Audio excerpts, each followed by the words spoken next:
Sometimes it's overwhelming. On December 26th, the Daily Mail dropped a shocking exclusive about the most talented woman in music and entertainment. How many victims? There was none for her. How many victims potentially do you think there could be? Thousands. Thousands. I've talked to hundreds that I deal with still myself. I have 3 victims right now who are willing to give testimony about not only what Mr. Carter has done to them, but his wife as well. They're a nasty little couple. They do nasty things. Do you believe this is the real truth? Beyonce is losing hundreds of thousands, millions of followers every day. And she still hasn't said anything, just pretending like life is great in Paris. Is it her place to say something? I mean, probably not, considering she's gonna be indicted for anything she would say. These are criminals. Diddy is and so is Jay-Z. The proof is there. Beyonce is an international superstar.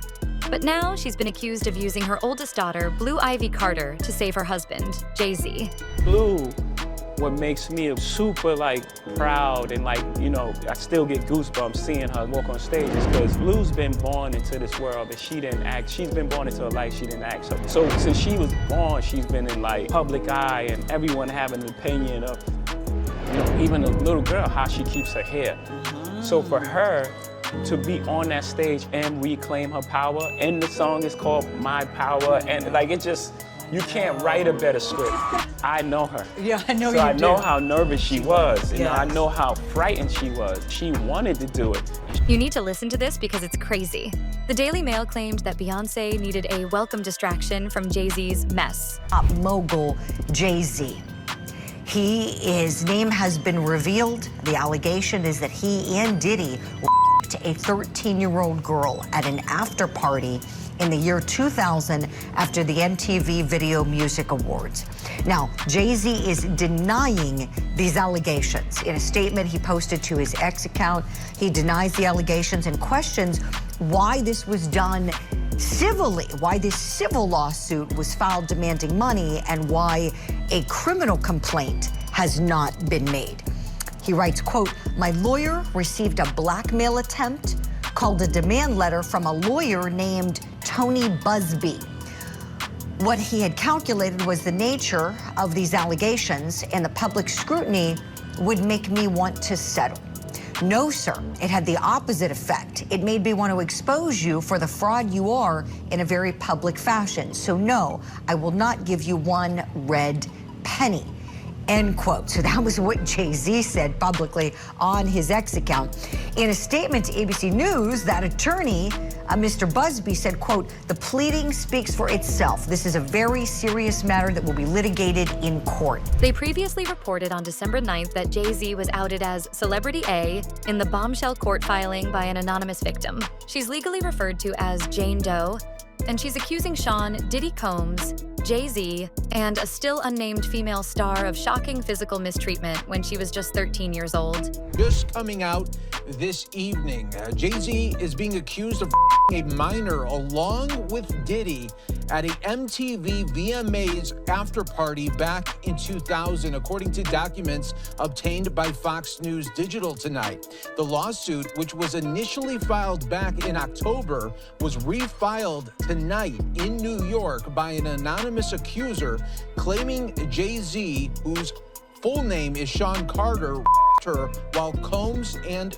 Celebrity B watched. So that other celebrity was not named. Initially, the lawsuit stated Combs the minor while Celebrity A and Celebrity B watched. Carter was named as Celebrity A in the refiled lawsuit. Representatives for Jay-Z did not immediately respond to Fox News Digital request for comment. Combs and Carter allegedly, quote, took turns assaulting the minor, according to the lawsuit. Many others were present at the after party but did nothing to stop the assault, it alleges. The 13-year-old girl was dropped off at Radio City Music Hall by a friend as she wanted to attend the MTV Video Music Awards back in 2000. 2000, according to the lawsuit. In an attempt to gain entry to the venue, she began approaching limousine drivers waiting outside the celebrity-filled event. One of the limousine drivers she spoke to claimed to work for Diddy, the lawsuit read. He told her that Combs liked younger girls and said that, quote, she fit what Diddy was looking for, not allowing her into the awards, but inviting her to an after party. The 13-year-old Jane Doe alleged that this terrible incident took place at a VMA after party. You should always advocate for yourself and be a voice for yourself. You should never let what somebody else did run your life. A 38-year-old mother from Alabama who has filed a lawsuit accusing Sean Diddy Combs and Jay-Z of her when she was 13 years old is speaking out to NBC News for the first time. She asked us not to reveal her identity. What made you want to come forward and talk today? Because I think that I've been quiet long enough about what I've been through, and it's been hard enough to be quiet, but it's a chapter of my life that I'd like to close. An NBC News review of her account found inconsistencies with her allegations. She says that she went to the MTV Video Music Awards in 2000 to catch a glimpse of her favorite celebrities. You weren't scared to be all alone? No, with having autism is like feeling like you live your life in a shatterproof juggle ball. The world's on fire. The fire is inside the ball with you, but there's no way for you to get out. In addition to having autism, the woman says she suffered a head injury. The night of the 2000s VMAs, she says a friend drove her from Rochester, New York to Manhattan, a more than 5-hour drive. Her attorney provided NBC News with the name of the friend who has since died. The woman says she spoke to Combs' limo driver, who offered her a ride to an after party. I stumbled upon Diddy's driver, who told me that I was exactly what Diddy was looking for. What did you think when he said that to you? I thought it meant that I was just pretty. That was 25 years ago. The fallout for Jay-Z was so intense that it almost threatened Beyoncé's most anticipated performance in years. Rapper Jay-Z is hitting back today over an allegation he and Sean Diddy Combs a 13-year-old girl after the Video Music Awards in 2000.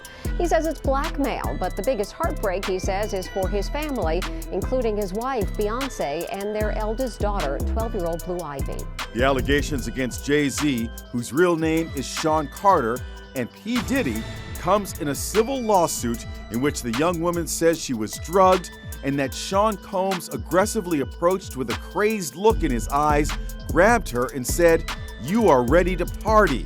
At that point, Carter, Jay-Z, began removing plaintiff's clothes as she grew more and more disoriented. Beyoncé's husband is striking back, releasing a scathing statement. "My lawyer received a blackmail attempt called a demand letter from a lawyer named Tony Busby. What he calculated was the nature of the allegations and the public scrutiny would make me want to settle." And it caused much anguish for the whole family. Settle? No, sir. It had the opposite effect. It made me want to expose you for the fraud you are in a very public fashion. So no, I will not give you one red penny. Busby is hitting back, saying, "I won't be bullied or intimidated. People will see through this effort to discredit me." It was typical Jay-Z. Jay-Z doesn't cower. He tends to be one that shoots pretty straight, and he's used to fighting back. In his statement, Jay-Z said his heart breaks for Beyoncé and their 3 children, especially their oldest daughter, Blue Ivy. Her friends will surely see the press and ask questions about the nature of these claims. Fans eagerly awaited Beyoncé's Christmas Day halftime show at the NFL game in her hometown of Houston, Texas. The game was broadcast worldwide on Netflix, but rumors swirled for weeks beforehand that Beyoncé would be forced to cancel her performance because of Jay's scandal. An exclusive source told the Mail that 43-year-old Beyoncé used her high-profile, over 13-minute-long set to remind people that she's still the best performer in music today. The source also dropped a bombshell that Beyoncé wanted to take her mind off her personal life. So she became consumed with her performance and Blue Ivy. Is it just a coincidence that Blue Ivy is everywhere right now? Fans went wild when she line danced with her mom during the Beyonce Bowl.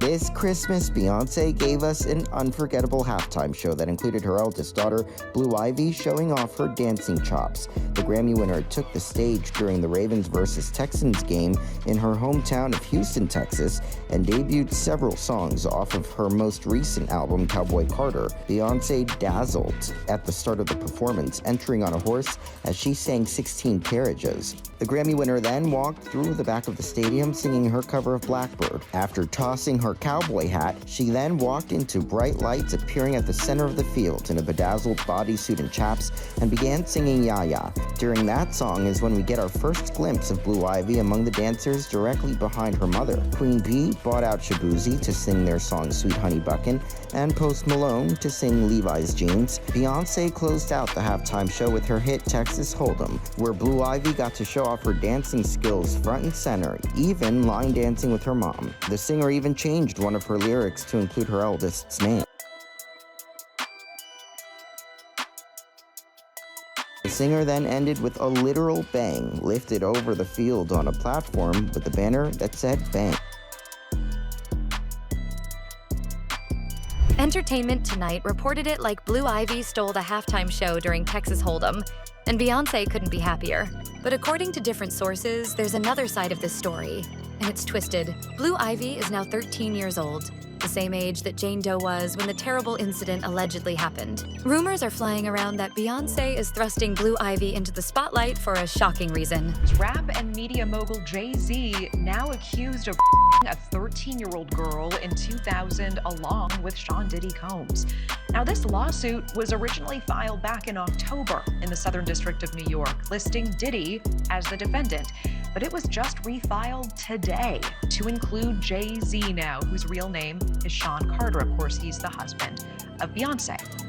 The anonymous accuser alleging the assault occurred after she was driven to an after-party following the MTV Video Music Awards.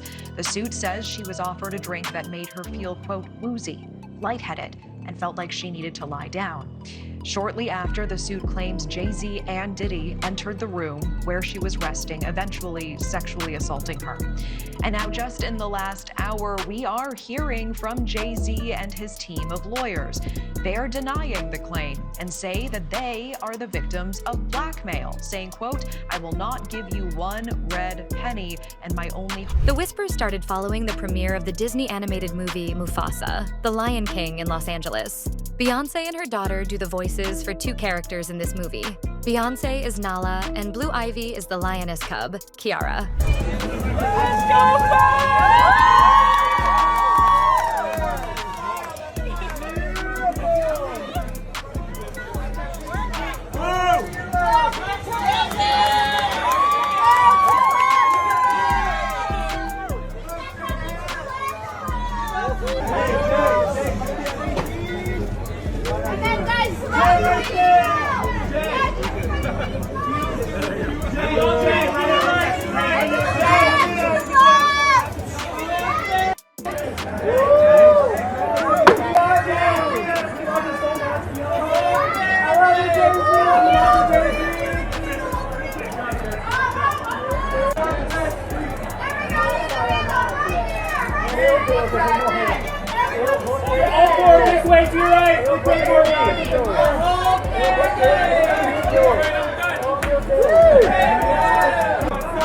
The movie's premiere should have been a star-studded family event for Beyonce and Blue Ivy. It sure looked that way from the sidelines. But some critics blasted Beyonce for turning it into the first distraction from Jay-Z's PR nightmare. Beyonce's fans thought that she was celebrating Blue Ivy on Instagram after the premiere. But some people had a different opinion. Beyonce got accused of refocusing attention on her daughter and taking the heat off Jay-Z, who had plenty of attention himself. It's exclusive that found inconsistencies with the accuser's account. We expect Mr. Carter to be fully cleared of all of this in the coming days. Almost nothing that she says is checked out because this never happened. This in the wake of our interview with a 38-year-old mother from Alabama who accuses Jay-Z, whose real name is Sean Carter, and Sean Diddy Combs of her when she was 13 years old. She asked us not to reveal her identity. What made you want to come forward? Because I think that I've been quiet long enough. She says that she might have some facts wrong, but that she says the incident happened. What do you say to that? You know, anybody, when they make up a claim, they can just keep repeating it and repeating it and getting it right. But you never get the details right. And what happened during her interview with you is that the story began to unravel. On the night of the MTV Video Music Awards in 2000, she says Combs' limo driver took her to an after party. There she says she spoke to musician Benji Madden and his brother. I'm talking to Benji Madden about his tattoo. That's the Last Supper. In a statement to NBC News, a representative for the Maddens confirmed they did not attend the 2000 VMAs and that they were on tour in the Midwest at that time. At the after party, she says she had a drink that made her feel woozy. Then she says Combs and Carter both raped her. She says she ran to a gas station where she called her father, who picked her up. We rode home in silence. He didn't ask me what happened. In an interview with NBC News, her father said he could not corroborate her story.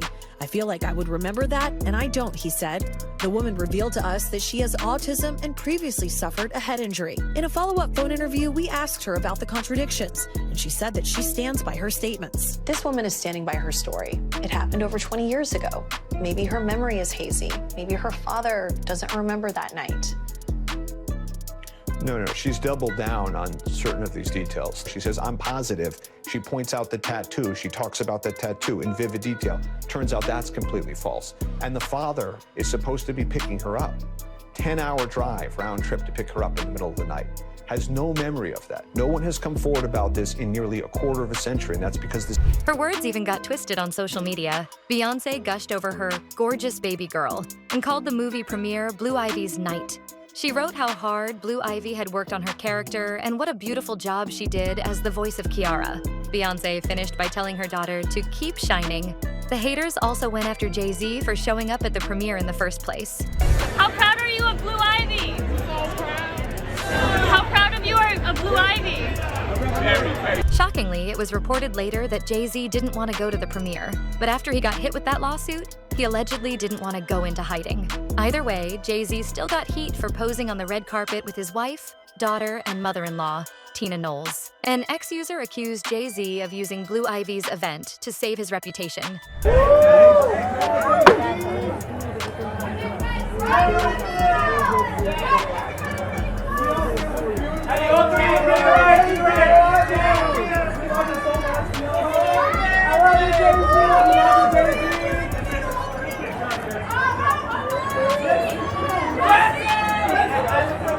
They said that an unselfish parent would have stayed home.